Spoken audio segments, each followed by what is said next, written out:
नमस्कार मित्रांनो, मी आहे चोखंद पोटोबा. आलो आहे नवीन फूड स्पॉटच्या शोधात राहटणी येथील शेतकरी अमृतुल्य आणि वडापाव येथे.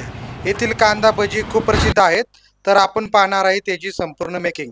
तर चला पाहूया. तर आज आपल्या बरोबर आहेत शेतकरी अमृतुल्य आणि वडापावचे मालक पवार साहेब. पवार साहेब, साहेब मी ऐकलं होतं आपले कांदा भजी खूप प्रसिद्ध आहेत. हा, चांगले असतात कांदा भजी आपले. हा, आजूबाजू सगळे शाळा बिळा आहे ते, सगळे आजूबाजू परिसरातले माणसं येतात, सगळे कांदा भजी आवडीने घेतात. भरपूर आहे इथे. हा, आणि कांदा भजी एकदम फेमस आहेत आमचे. हा, हा, कांदा भजीला आम्हाला खूप प्रतिस्पर्धी आहे. हा, हा. तर आता कांदा भजी कसे बनवायचे बघूया ना आपण. हा, ठीक आहे. कांदा भजी मधला मुख्य घटक आपला कांदा आहे. तर आता कांदा कटिंग चालू आहे. साधारण रोज किती किलो कांदा लागतो आपल्याला? 25 ते 30 किलो कांदा लागतो. 25-30 किलो कांदा लागतो. आता आपला कांदा कटिंग झालेला आहे. आता आपण बेसन मिक्स करण्यासाठी कांदा घेऊया.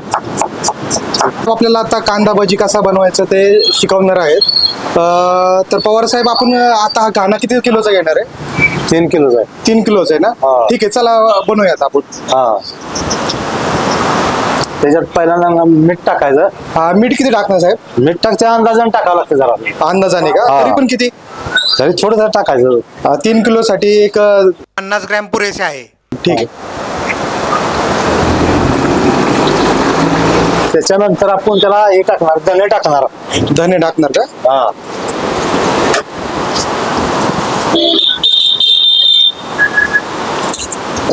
क्रश करून टाकायचे का हाताने? हा, क्रश करून टाकायचं. हे किती आहेत साधारण? साधारण असते एक 3 किलो कांद्यासाठी 20 ग्रॅम. हा.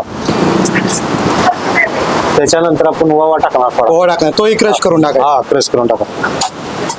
तो किती ग्रॅम आहे साधारण?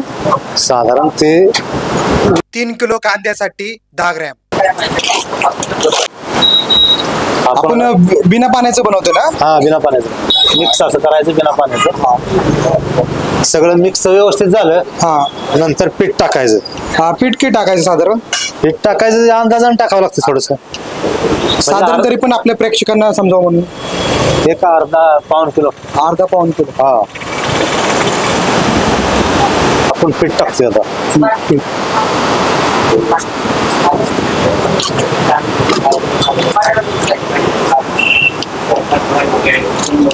पीठ टाकून मिक्स करायचं. हा, मिक्स करायचं. साधारण अर्धा किलो पीठ आहे. हा, म्हणजे 3 किलो कांद्यासाठी अर्धा किलो पीठ घेतलं आपण. हा.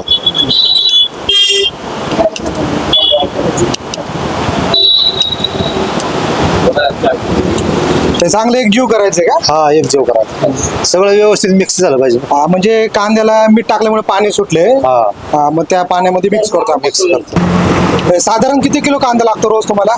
साधारण लागतो की एक 40 किलो. 40. पावसाळ्यामध्ये तुम्हाला कांदा भरपूर लागत असेल. किती लागतो पावसाळ्यामध्ये? पावसाळ्यामध्ये लागतो की 70 किलो. 70 किलो. पावसाळ्यामध्ये भजीचे शौकीन लोक भरपूर असतात ना? हा, पाऊस पडला की त्यांना भजी खाण्याची इच्छा होते. इच्छा होती भरपूर. हे किती वेळ मिक्स करायचं असं? झालं, मिक्स झालं आता. मिक्स झालंय का? हा. कष्टाचं काम आहे मिक्स करायचंय. हा, आता चांगलं मिक्स झालंय. आपण तळायला घेऊया आता. चांगलं मिक्स झालंय ना? हा, चांगलं. आता तळायला घेतलं तळायला चालतं. घेतलं चालतं. हा, चालेल. ठीक आहे. आता आपण गॅस चालू करूया.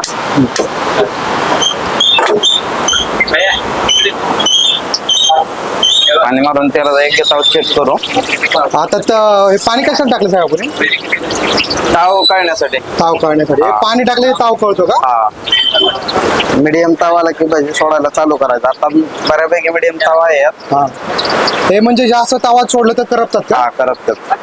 हा, म्हणजे हे ताव कळणं खूप गरजेचं आहे. हा, म्हणजे तळण्यामध्ये सिक्रेटच म्हणून आपण याला. हा.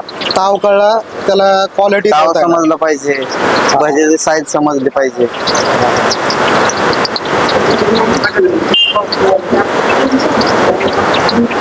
हे आता आपला 3 किलोचा कांदा आहे. तर त्याच्यामध्ये किती भजी होतील साधारण? साधारण 15 प्लेट होते. 15 प्लेट. एका प्लेट मध्ये किती आहे भजी? 7 पीस येतात. 7 पीस. कितीला प्लेट आहे आपली? 25 रुपये.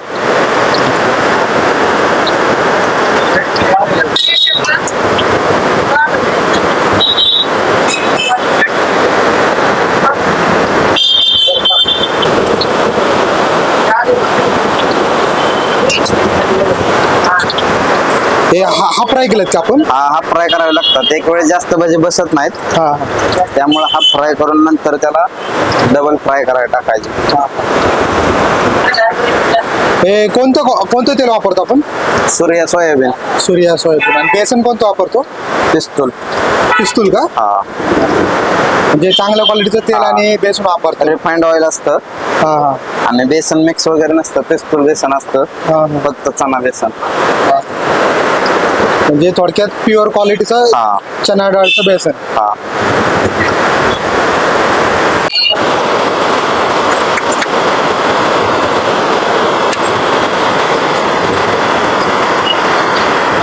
आपली भजी आता भाजत आलेले आहेत, कडक झालेले आहेत. त्याच्या कलर आपल्याला समजून येतं.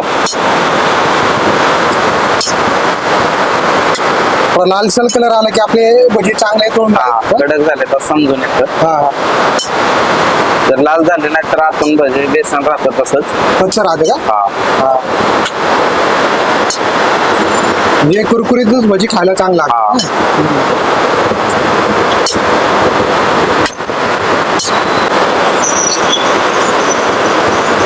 आपले भजी आता झालेत ना? हा झाले.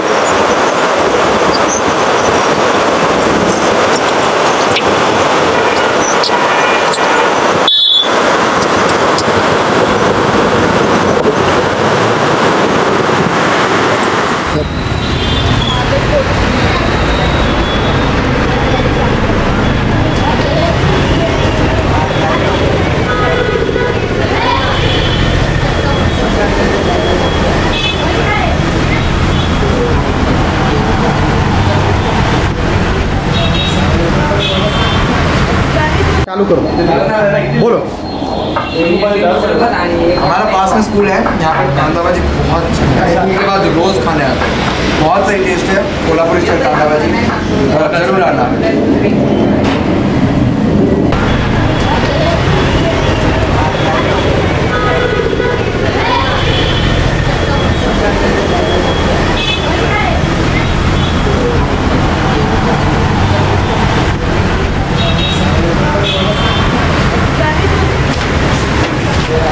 भजी कितने का?